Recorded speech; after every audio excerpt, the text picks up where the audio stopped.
The following portion of Studio 512 is sponsored by Goettl Air Conditioning and Plumbing.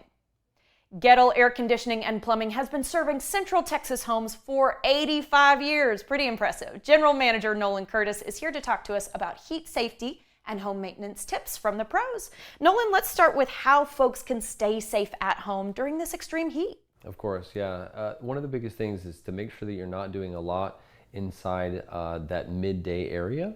Also, keep your animals out of the direct sunlight, or if you can, keep them in the air-conditioned areas as well. Obviously, stay hydrated. How do y'all stay safe in the summer? Because you guys are coming to people's homes and Yeah. you're in and out of those vans. How do you guys stay safe? It's a little harder. Obviously, they're drinking a lot of water throughout the day, smaller increments, and then they're going to be taking their breaks every so often, every few hours as well. And then the biggest thing is that they're going to be maintaining their health, eating well, sleeping right, things like that as well. This, I know, is kind of a contentious question. Where should we be setting our thermostat at when we go, for example, on vacation? We're leaving the house for a while. Yeah, definitely. It's something that you would never want to set it too high or too low. Obviously, it's going to be within the window of 80 degrees, I would say, at a maximum, and then no lower than 50. In the heating season especially, we tend to see a lot of people set their thermostats very low as well during a time where it can get very cold. Well, so talk to me about the problem of totally turning your air conditioning off or totally turning your heating off depending on the season. Absolutely. It takes a lot of energy and a lot of load to bring a house back into a livable state. And also that thermostat's attempting to try and regulate the temperature. So when you shut it off, it sees that you are very far out. So the thermostat is telling the unit to run as hard as possible for as long as possible, which puts a lot of stress on it.